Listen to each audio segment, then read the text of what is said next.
18 મે થી 25 મે સુધી કુલ 33 જિલ્લા અને 8 મહાનગરપાલિકામાં ભાજપ દ્વારા વિસ્તારક વર્ગ રાખવામાં આવ્યા છે, જેમાં ભાજપના આગેવાનો હાજર રહેશે। 28 મે થી 5 જૂન સુધી રાજ્યના 48,000 બૂથમાં 48,000 કાર્યકરો મુલાકાત કરશે। કાર્યકરોને નેતાઓ દ્વારા માર્ગદર્શન આપવામાં આવશે અને વિકાસને લગતી વિગતો લોકો સુધી પહોંચાડવા માટે સરકારના કામોની પત્રિકા પણ આપવામાં આવશે। પ્રદેશના તમામ આગેવાનો તેમને સોંપેલ બૂથમાં જશે।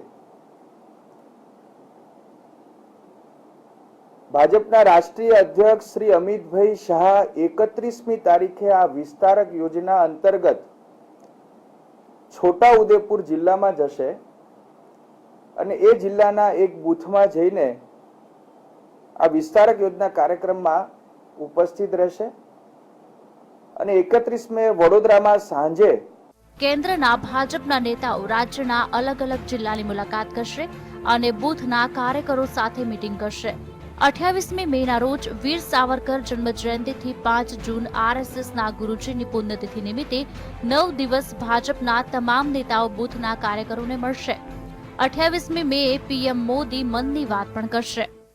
ભાજપ સરકાર અને ભાજપના સંગઠનના તમામ પદાધિકારીઓ લોકોની વચ્ચે લોકોની સાથે સેવા સેતુથી માંડીને કન્યા કેળવણી યાત્રા હોય, પ્રવેશોત્સવ હોય, ગુણોત્સવ હોય, કૃષિ મહોત્સવ હોય, એ તમામ કાર્યક્રમમાં લોકોની વચ્ચે જાય છે।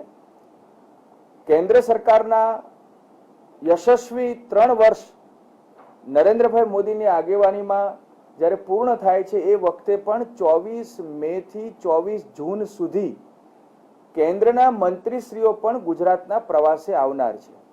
ભાજપને શહેરોની સરખામણીએ ગામડાઓની ચિંતા વધારે છે, એટલે ગામડામાં જનાધાર ઉભો કરવા ભાજપ વિશેષ પ્રયાસ કરશે। કેમેરામેન જીતુ મકવાણા સાથે અજીતસિંહ ચૌહાણ, GSTV, અમદાવાદ।